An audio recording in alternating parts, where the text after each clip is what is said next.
E se o Japão nunca tivesse sentido o sopro do kamikaze, o vento divino que na história real despedaçou a frota mongol? E se em vez de naufragarem nas tempestades, as velas negras de Kublai Khan tivessem cortado o horizonte e avançado, impiedosas, rumo às Ilhas do Sol Nascente? Imagine o silêncio quebrado apenas pelo ranger dos mastros, enquanto milhares de guerreiros das estepes se aproximam de uma costa que acreditava estar protegida pelos deuses. O ano é 1274. O shogunato de Kamakura governa um arquipélago que se vê, pela primeira vez, diante de uma ameaça estrangeira. Na realidade que conhecemos, a primeira invasão mongol foi um desastre para o Império de Kublai Khan. Tempestades violentas, resistência samurai e mares traiçoeiros impediram a conquista. 7 anos depois, em 1281, uma segunda tentativa encontrou o mesmo destino. O Japão celebrou a fúria dos céus como um milagre. Nasceu a lenda do kamikaze, o vento divino. Mas e se o mar tivesse permanecido calmo? E se cada navio mongol tivesse chegado intacto, trazendo não apenas guerreiros, mas também engenhos de guerra chineses e coreanos, armas de pólvora e a disciplina implacável de um império que já havia subjugado a China, a Coreia e partes da Europa Oriental? O que aconteceria com a cultura samurai, com o próprio conceito de honra que moldava o Japão? Quem se curvaria primeiro, os monges de Kyoto ou os generais de Kamakura? Pense nas aldeias costeiras, crianças assistindo, aterrorizadas, a um mar que brilha sob o luar, refletindo o aço das espadas estrangeiras. Pense nos samurais que treinaram toda a vida para duelos individuais, agora encarando um inimigo que avança como uma maré coletiva, disciplinada e cruel. E pense no choque de mundos, a tradição milenar do Bushido contra o pragmatismo brutal das estepes. Essa invasão não seria apenas militar, seria uma ferida espiritual. O Japão, acostumado a acreditar na proteção divina, enfrentaria a pergunta que ninguém ousava formular: e se os deuses não estivessem olhando? Se você também deseja explorar os segredos do EC, inscreva-se agora no canal. Aqui, cada vídeo é uma viagem a um universo paralelo da história, onde nada é impossível. Enquanto os primeiros navios mongóis fincam âncora em praias silenciosas, o sol se ergue sobre um Japão que jamais voltará a ser o mesmo. Os samurais correm para as muralhas de Hakata, mas o inimigo não é como os piratas que já enfrentaram.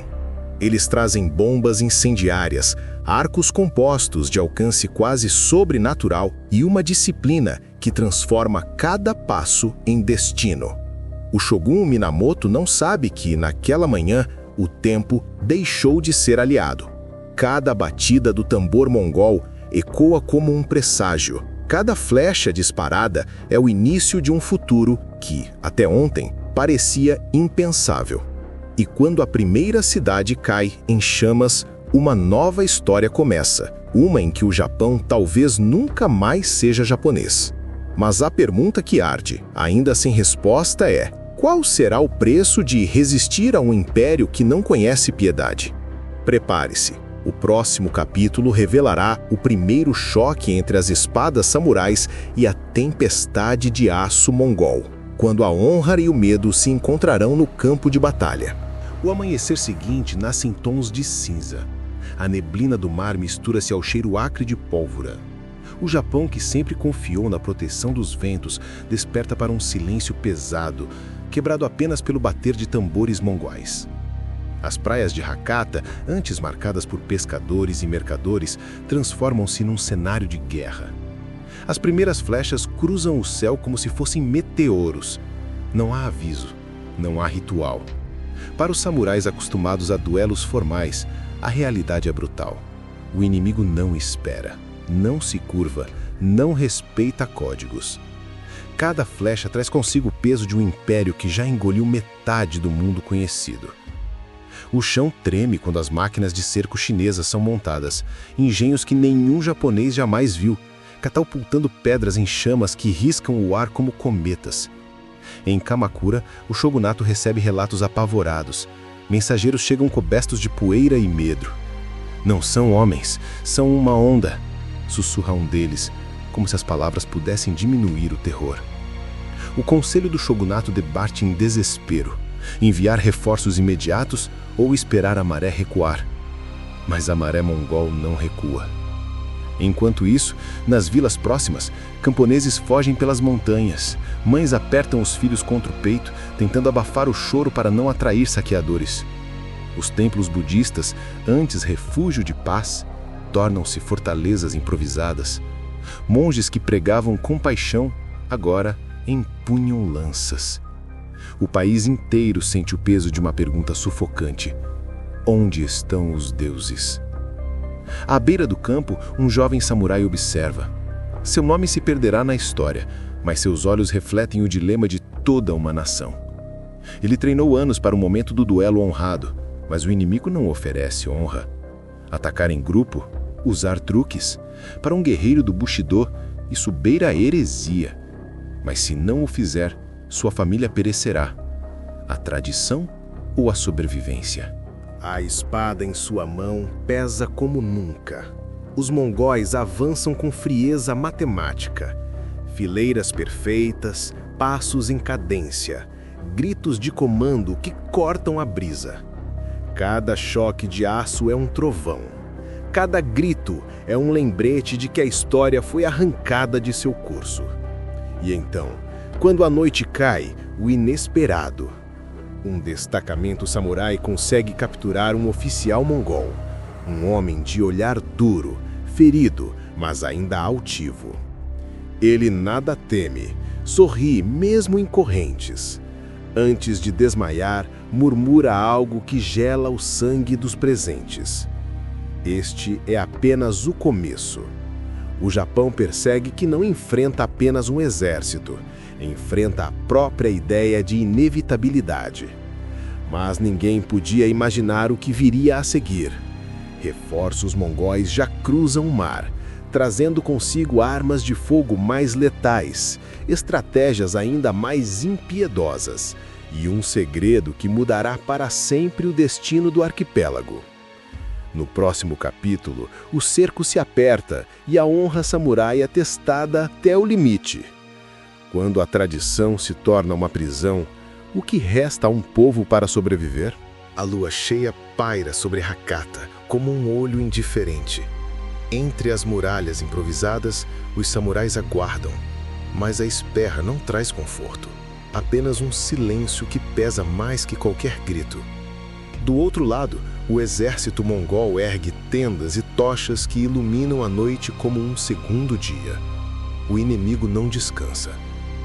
Nas sombras, o som constante de martelos ecoa. Máquinas de circo vaiores, mais letais, ganham forma à luz do fogo. As tropas japonesas observam, incapazes de impedir. Cada estaca fincada no chão é uma promessa de destruição. Mensageiros chegam com novas notícias. A frota mongol que se aproxima é ainda maior que a primeira. Centenas de embarcações carregando pólvora, arqueiros, engenheiros de guerra, um oceano de aço e fogo a caminho. Dentro das muralhas, a tensão é insuportável. Samurais veteranos trocam olhares duros, questionando em silêncio se o Bushido, seu código sagrado, ainda tem lugar diante de um inimigo que ignora a honra. Alguns defendem táticas desonrosas, ataques noturnos, emboscadas, veneno. Outros se recusam, temendo manchar o espírito dos ancestrais. É mais que uma guerra, é uma luta pela própria alma do Japão. No templo próximo, monges entoam sutras, mas suas vozes vacilam. A fé, que antes parecia inabalável, agora soa frágil. Cada palavra de oração é uma tentativa desesperada de chamar de volta os deuses que parecem ter virado o rosto. No acampamento mongol, o comandante examina o horizonte. Ele sabe que o tempo é sua maior arma. Cada dia de cerco enfraquece os defensores, desgasta suas reservas, quebra suas certezas. Ele não precisa apenas vencer. Precisa ensinar o que significa inevitabilidade. Quando a madrugada chega, uma chuva fina começa a cair. Não é a tempestade salvadora que os japoneses imploravam aos céus. É apenas um véu frio que transforma a terra em lama e embota o som de passos, perfeito para o que está por vir. De repente, sinos soam. Não é alarme comum. Do alto das muralhas, vigias avistam silhuetas se movendo na névoa. Não é um ataque frontal, são grupos pequenos, ágeis, cortando as linhas de defesa como lâminas invisíveis. A primeira brecha se abre. Um jovem guerreiro, o mesmo que hesitou no dia anterior, é o primeiro a reagir. Ele salta para a escuridão, ciente de que cada decisão agora define o futuro de sua terra. A espada encontra o inimigo, mas a pergunta permanece: até onde ele pode ir sem perder a própria alma? O combate é breve, feroz, quase silencioso. Quando a luz tímida do amanhecer chega, dezenas de guardas estão mortos. O inimigo, contudo, desapareceu como neblina. Uma mensagem é deixada cravada em uma das portas: esta ilha cairá não pelo aço, mas pelo medo. O cerco não é apenas militar, é psicológico. O Japão sente o coração apertar, não pelo que já perdeu, mas pelo que está prestes a perder.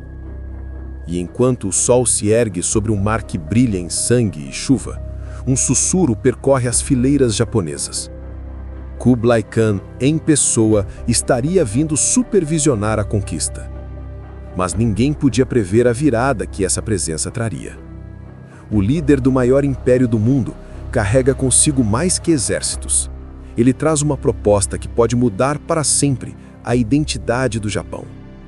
No próximo capítulo, a diplomacia sombria do Khan revelará que a guerra não é feita apenas de espadas, mas de escolhas capazes de reescrever a própria história de um povo. O mar se abre em silêncio quando a nova frota surge no horizonte. Navios maiores, velas escuras, bandeiras que tremulam com o emblema do lobo mongol. No convés central, envolto em peles e seda, está Kublai Khan. O senhor de um império que vai da Sibéria às areias da Pérsia, agora com os olhos fixos no arquipélago que ousou desafiá-lo. Para os samurais de Hakata, a visão é quase mítica. Alguns sussurram que ele é mais que homem, um presságio, um deus estrangeiro. Mas os mais velhos sentem apenas o peso da inevitabilidade. O inimigo não envia apenas exércitos, envia a própria presença como arma. Na calada da noite, mensageiros são capturados. Eles trazem um pergaminho selado, destinado ao Shogun Minamoto. As palavras, traduzidas às pressas, soam como um trovão contido. Rendam-se. Entreguem tributos ao Império Mongol, ou cada templo, cada aldeia, cada pedra desta terra conhecerá o fogo. Kublai Khan concede uma chance, apenas uma. O conselho do shogunato se reúne em segredo. Alguns clamam por aceitação, dizem que é melhor viver sob outro imperador do que ver o país reduzido a cinzas. Outros, mais orgulhosos, recusam qualquer humilhação. Mas ninguém ignora a verdade. As reservas de comida diminuem, as defesas se enfraquecem e o cerco aperta a cada dia. Enquanto os líderes discutem, o povo geme. Camponeses sofrem fome. Crianças choram em templos que já não oferecem consolo. O Bushido, outrora a farol de honra, começa a rachar diante da necessidade de sobreviver. Em meio a esse dilema, surge uma sombra inesperada. Um monge erudito, conhecido apenas como Kensho, consegue, de forma misteriosa, se infiltrar no acampamento mongol. Ele deseja encontrar Kublai Khan, não como espião, mas como emissário de paz. A travessia é perigosa. Entre fogueiras e sentinelas, Kensho caminha com a calma de quem não teme a morte. Quando finalmente é conduzido à tenda central, o ar muda. O Khan, imponente, observa-o em silêncio. Seus olhos, mais do que ameaçadores, revelam uma curiosa admiração. Kensho fala de deuses, de ventos divinos, de destino. Kublai sorri, quase com compaixão. Seus deuses não vieram, mas eu vim. Isso não é acaso, é ordem. O monge retorna ao Japão levando uma mensagem. Vocês têm 3 dias. Depois, o fogo consumirá tudo. No interior do conselho, a discórdia se aprofunda. 3 dias. Aceitar e viver como vassalos ou resistir e arriscar o aniquilamento. Cada voz carrega medo e orgulho em doses iguais. Enquanto o prazo avança, os tambores mongóis batem mais alto, como se o próprio tempo fosse inimigo. Nas ruas, o povo se pergunta: vale a pena morrer por uma terra que talvez os deuses já tenham abandonado? E quando o 3º dia amanhece, uma escolha é feita. Uma que mudará o Japão para sempre. Mas não como Kublai Khan imagina. No próximo capítulo, a decisão do shogunato acenderá uma chama de resistência que transformará o arquipélago em um campo de batalha onde honra e desespero caminham lado a lado. O 3º amanhecer chega envolto em bruma. Os sinos de templos distantes ecoam, mas não como prece. Soam como um anúncio de ruptura. O Shogun Minamoto, após noites sem dormir, envia sua resposta. Nenhuma rendição. Não há discursos solenes. A mensagem, entregue ao emissário mongol, é curta como um corte de espada. O Japão não se curva. Quando a tradução chega às mãos de Kublai Khan, um silêncio pesado percorre o acampamento inimigo. Os generais se entreolham, aguardando a fúria do imperador. Mas o Khan apenas sorri. Então, que aprendam a verdade do medo, murmura. No interior do arquipélago, a decisão cai como raio. Para o povo, não há mais esperança de acordo. Homens comuns pegam lanças improvisadas, mulheres transformam panelas em armas. Crianças mais velhas ajudam a reforçar barricadas. O Japão inteiro, de aldeias a templos, torna-se um único campo de resistência. Mas a coragem não apaga a realidade. Os estoques de arroz rareiam, a água se contamina, a doença ronda as muralhas. Samurais, acostumados a duelos de honra, veem-se forçados a emboscadas noturnas, a ataques sorrateiros, a táticas que jamais admitiriam em tempos de paz. O Bushido sangra. Numa noite sem lua, um grupo de guerreiros se infiltra no acampamento mongol. Movem-se como fantasmas, guiados apenas pelo instinto de proteger a terra. Eles incendeiam armazéns de pólvora, libertam prisioneiros e espalham caos. Por algumas horas, o inimigo conhece o gosto da incerteza. Mas a resposta mongol é devastadora. Na madrugada seguinte, catapultas lançam barris incendiários sobre as defesas japonesas. O fogo cai do céu como um segundo sol. Templos se tornam labaredas. Gritos de dor misturam-se ao estalar da madeira em chamas. Ainda assim, a resistência não se quebra. Entre as chamas, monges carregam feridos, camponeses escondem crianças em cavernas secretas. Samurais erguem as espadas, mesmo com os rostos cobertos de fuligem e sangue. É mais que uma luta por território, é a recusa a deixar a própria alma ser tomada. Ao amanhecer, quando a fumaça cobre o mar, o jovem samurai, aquele que antes hesitava, lidera um contra-ataque audacioso. Com um punhado de guerreiros, ele corta as linhas mongóis, derruba estandartes, arranca gritos de surpresa. É um ato de pura fúria, quase suicida. Mas esse gesto acende algo no coração de todo o arquipélago. A certeza de que, mesmo diante da maior força do mundo, o Japão não se ajoelhará facilmente. Kublai Khan observa a cena das colinas, seus olhos estreitos refletindo o fogo que consome Hakata. Ele não subestima mais esse povo. Sabe que não luta apenas contra homens, mas contra uma ideia. E ideias não se conquistam com espadas. Ainda assim, ele prepara o golpe final. Um plano silencioso, arquitetado nas entranhas da noite, capaz de quebrar não apenas as muralhas, mas o próprio espírito japonês. No próximo capítulo, o Khan revelará sua arma mais temida, uma estratégia de sombra que ataca o coração, não a lâmina.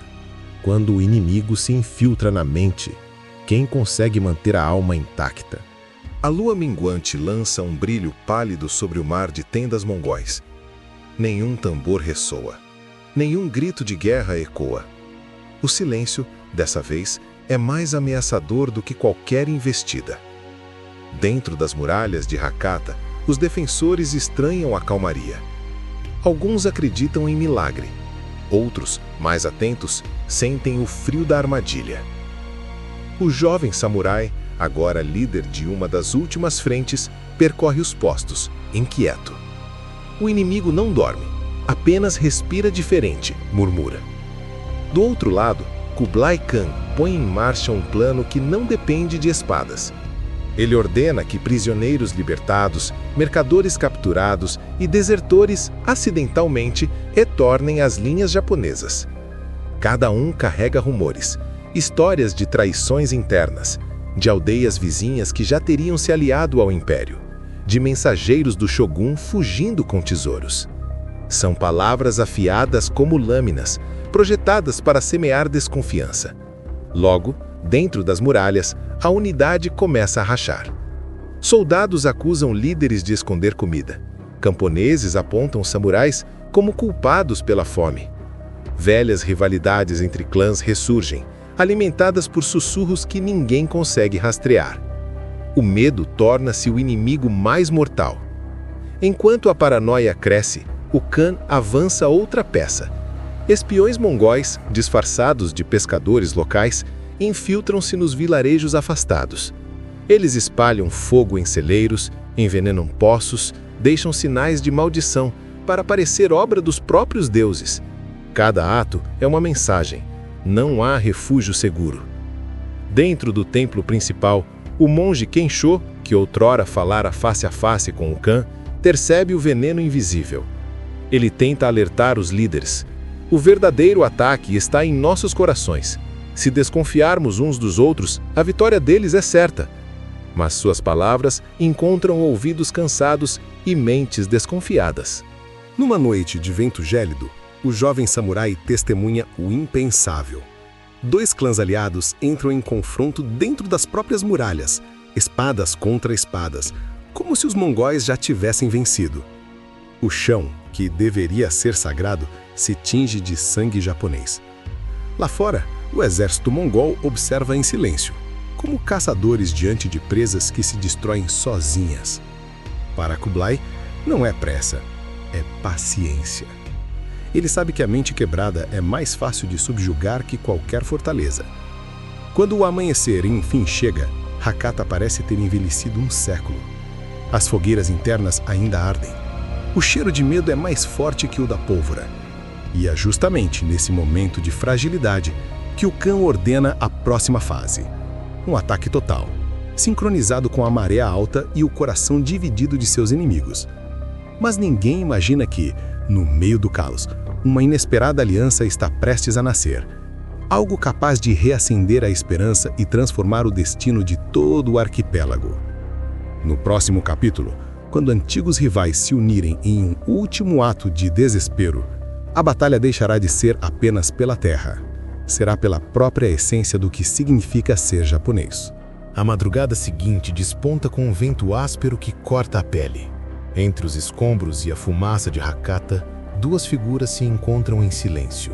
O jovem samurai que liderou os últimos contra-ataques e o monge Kensho, ainda manchado de fuligem. Eles sabem que a cidade não resistirá a mais uma investida, mas também sabem que a alma do Japão ainda pulsa. Em vilas afastadas, clãs rivais começam a chegar. Antigos inimigos, famílias que por gerações se odiaram, atravessam florestas e rios trazendo guerreiros, armas improvisadas e suprimentos escassos. O medo de aniquilação apaga a velha rivalidade. Nasce uma aliança que jamais teria existido em tempos de paz, o Pacto das Cinzas. Reunidos em um templo em ruínas, líderes samurais e camponeses selam o acordo. Não há formalidades, apenas o som de espadas tocando o chão como juramento. Se vamos cair, que caiamos como um só corpo. A frase ecoa entre as paredes partidas, um juramento que transforma medo em fúria. Enquanto isso, o Khan intensifica a guerra psicológica. Seus espiões relatam a nova união, mas ele não se alarma. Para ele, quanto mais corpos reunidos, maior a devastação quando o golpe final chegar. Ele acredita que esperança é apenas o último estágio do desespero. O jovem samurai, agora comandante por necessidade, percorre as fileiras mistas, camponeses com lanças, monges com arcos, samurais experientes. Ele não faz discursos grandiosos, fala em tom baixo, quase íntimo. O que defendemos não é apenas terra, é a memória de quem somos. Suas palavras simples e cruas inflamam corações. Na noite seguinte, sob um céu coberto de nuvens pesadas, a aliança põe em prática seu plano. Pequenos grupos infiltram-se nas linhas mongóis. Eles não pretendem vencer, pretendem desorganizar, confundir e ferir o orgulho do inimigo. Fogem, atacam de novo como sombras. Por horas, o acampamento mongol é um labirinto de gritos e labaredas. Barracas em chamas, cavalos em pânico, catapultas inutilizadas. Não é uma vitória, mas é um golpe na certeza de invencibilidade que o Khan exibia. Quando o sol nasce, as consequências são claras. O exército mongol não está destruído, mas está ferido e, pela primeira vez, hesitante. Kublai observa as chamas distantes com olhos estreitos. Ele entende que a resistência não é apenas física. Há algo mais profundo, quase espiritual, que nenhuma espada pode cortar. No interior das muralhas, a notícia das pequenas vitórias corre como faísca em palha seca.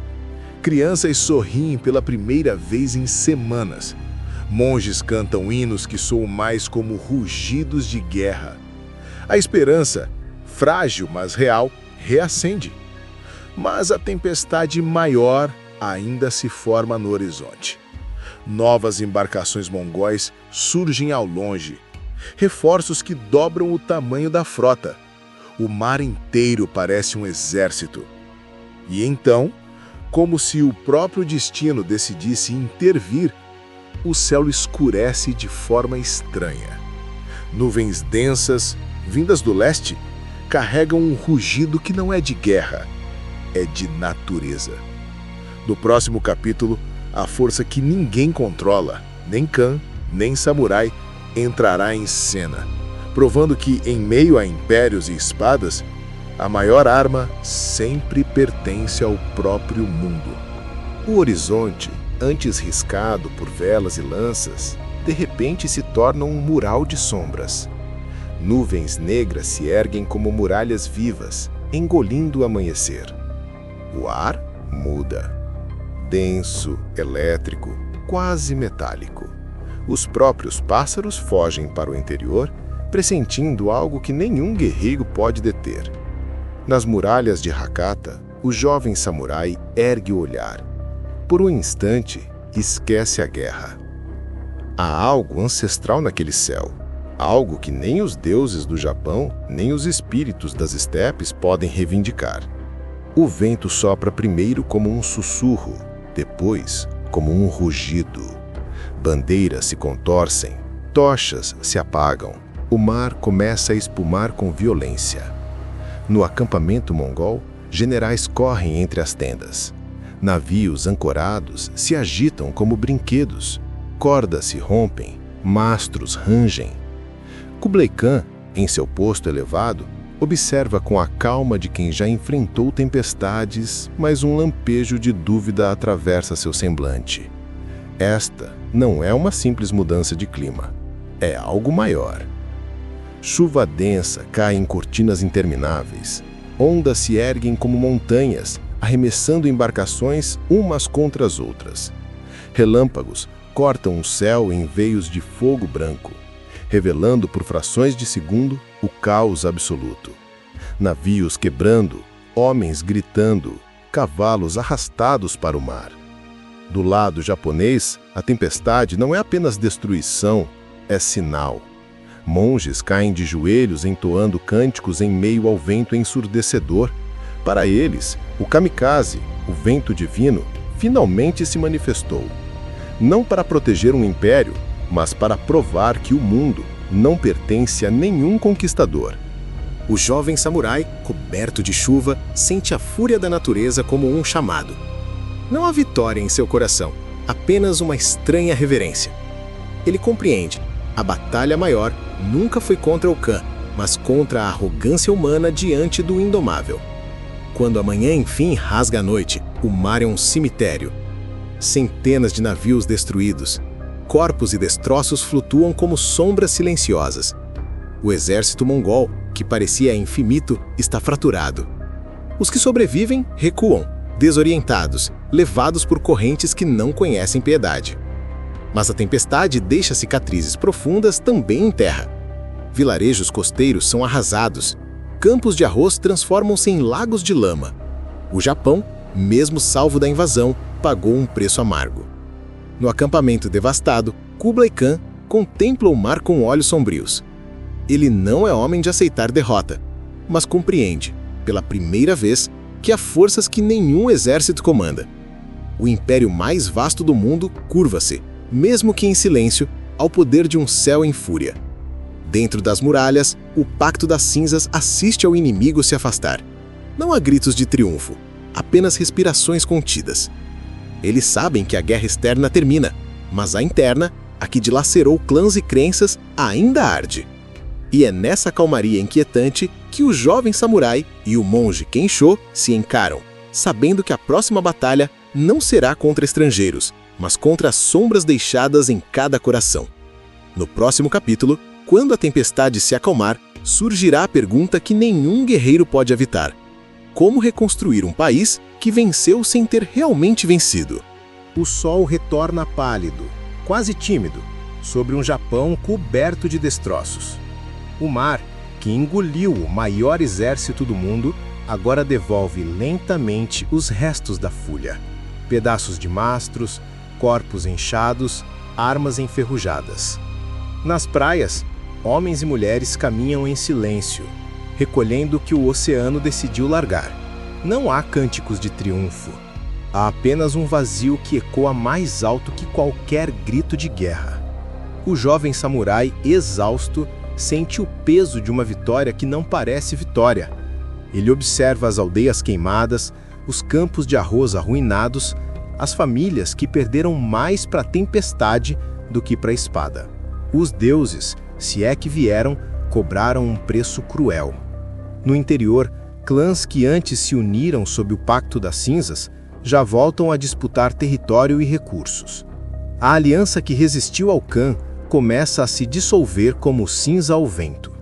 Antigas rivalidades ressurgem, agora alimentadas por rancor e fome. O monge Kensho percorre essas terras tentando manter viva a ideia de unidade, mas encontra portas fechadas e olhares endurecidos. Ganhamos a batalha, mas perdemos o coração, sussurra para si mesmo. A política em Kamakura se torna um labirinto de intrigas.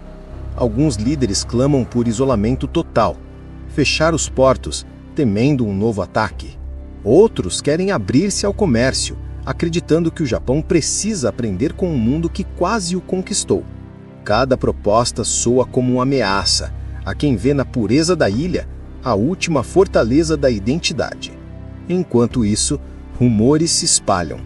Pequenos grupos de mongóis sobreviventes vagam pelas ilhas menores, saqueando para viver.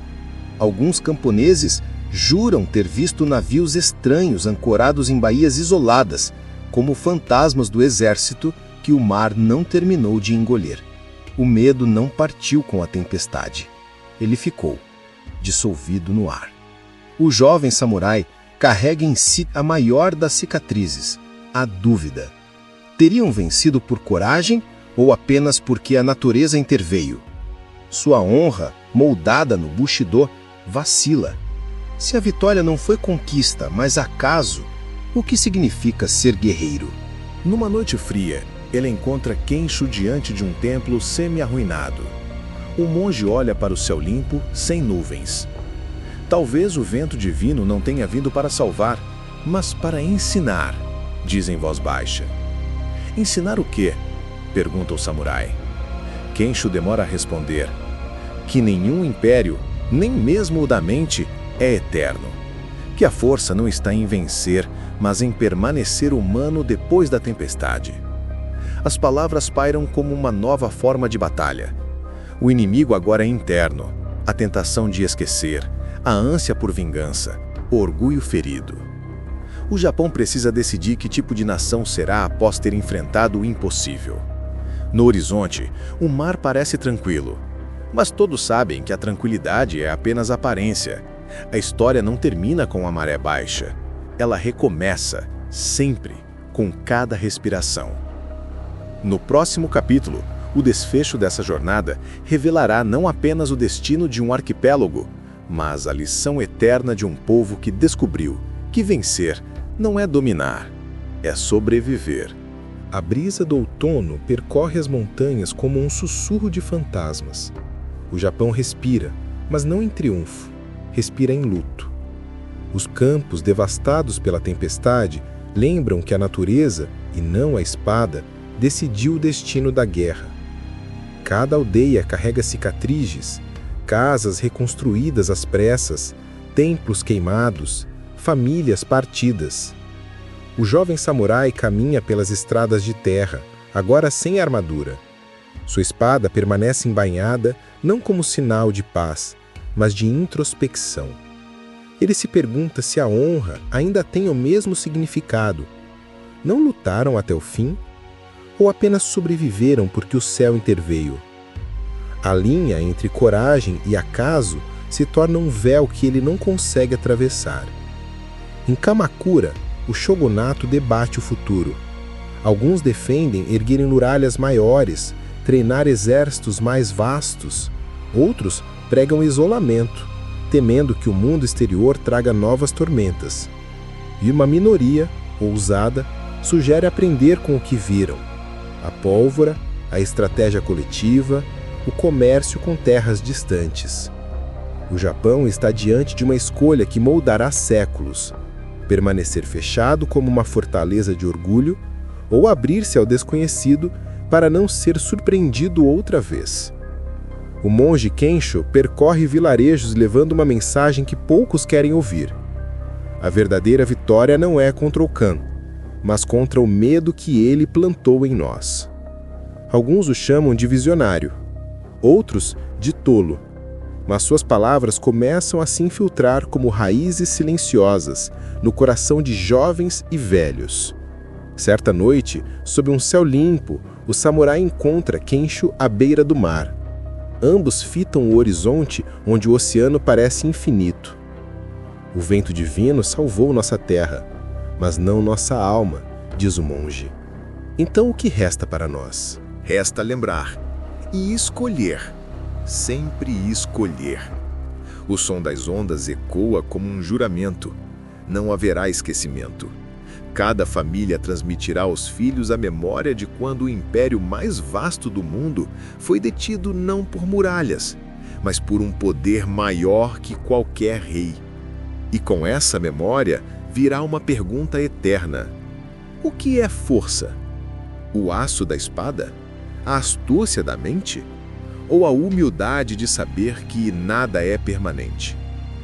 Décadas depois, o Japão florescerá novamente. Novas gerações cultivaram arroz nos campos que a tempestade devastou.